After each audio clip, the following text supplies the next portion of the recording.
Olá galera, tudo bom? Chegamos à nossa quinta videoaula.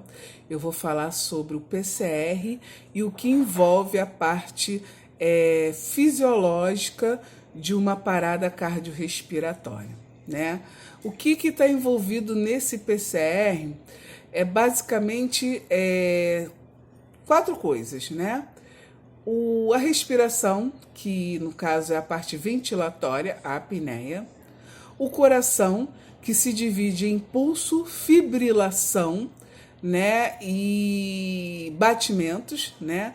Então, na verdade, eu tenho a questão do impulso elétrico cardíaco, né, que é a questão da fibrilação e desfibrilação, o impulso elétrico, que é a questão de taquicardia ou bradicardia, né? E o pulso, que na verdade é a chegada desse sangue nas periferias, que quando eu vou aferir o pulso, eu vejo que o paciente não tem mais impulso, né, nesse vaso. Geralmente, quando a gente vai aferir é na artéria, no caso na braquial ou na jugular, né? Então, na verdade, eu tenho um problema nesses três circuitos, né? Que é a ventilação, a máquina, que é o coração, que é a bomba cardíaca, e a circulação e a questão dos impulsos elétricos. Na verdade, são quatro mesmo. E um pulso elétrico, tá bom? Então, para que eu tenha êxito na minha massagem cardíaca, eu já falei para vocês o seguinte: eu necessito da prancha rígida. Ou o paciente vai estar no chão, né? Ele vai estar localizado no chão, ou eu vou ter que, o mais rápido possível, providenciar a prancha rígida que fica atrás do carrinho para iniciar minha RCP. Eu não tenho como iniciar minha RCP em cima de um colchão macio, né, de espuma, aonde eu não vou ter a minha compressão eficaz. E como é que eu sei que a minha compressão é eficaz ou não? Porque eu necessito de uma profundidade de 5 a 6 centímetros. Professora, mas como é que eu posso calcular isso? Olha a régua e dá uma olhada na profundidade. Só que assim, quando eu tenho colchão, essa profundidade ela fica prejudicada. Então, essa é a importância da prancha rígida em relação à RCP, tá? E como é que eu inicio essa massagem cardíaca após colocar essa prancha rígida embaixo do meu paciente? Bom, inicialmente sem parar, né? De 100 a 120 compressão por minuto. Então eu vou massagear, né, profundamente em 5 a 6 centímetros, né? Eu tenho um intervalo aí de 10 segundos nessas compressões. Eu vou massagear, né, até que se apareça alguém, né, que possa me ajudar na dinâmica do PCR, tá? Bom, e como é que é a dinâmica do PCR?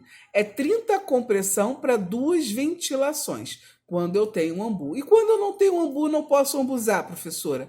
Quando a doença, a patologia não me permite ambuzar, no caso do Covid, as compressões são contínuas, até que se instale o ventilador. Quer dizer, o médico vai intubar esse paciente e depois da intubação eu faço o ciclo da ventilação a cada 6 segundos. Então eu vou fazer a compressão, vou ficar alerta no relógio. Então, se esse paciente que parou ele já está conectado ao ventilador, o que eu faço? Eu inicio a compressão e automaticamente a ventilação, um ciclo de ventilação a cada 6 segundos, né? Eu vou fazer isso repetir esse procedimento durante 10 respirações por minuto. Então, na verdade, eu vou colocar o meu respirador, vou iniciar essa ventilação juntamente com a compressão, vou fazer em torno de 10 vezes. E aí, se não obter êxito, eu posso parar com a minha PCR, né? Com a minha PCR não, com a minha RCP, né? Que são duas coisas diferentes. A PCR é o estado que o paciente se encontra, a parada cardiorrespiratória. E o RCP? O RCP é a recuperação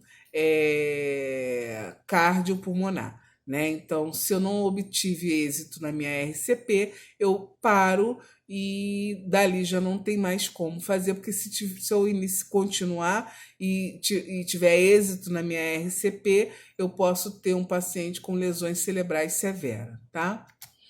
Bom, e o meu traçado cardiológico? Como é que eu consigo interpretar isso, professora?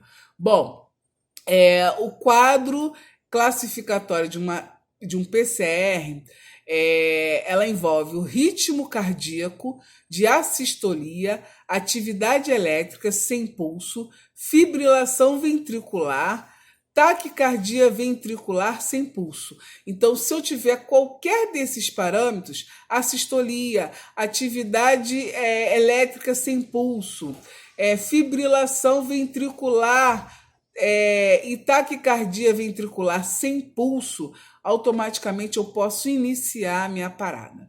E aí, automaticamente, são 4 situações, né? A sistolia, atividade elétrica sem pulso, fibrilação ventricular, taquicardia ventricular sem pulso. São 4 eventos. Nesses 4 eventos,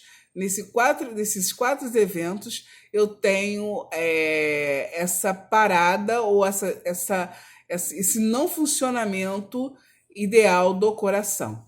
E aí, como é que funciona? Através do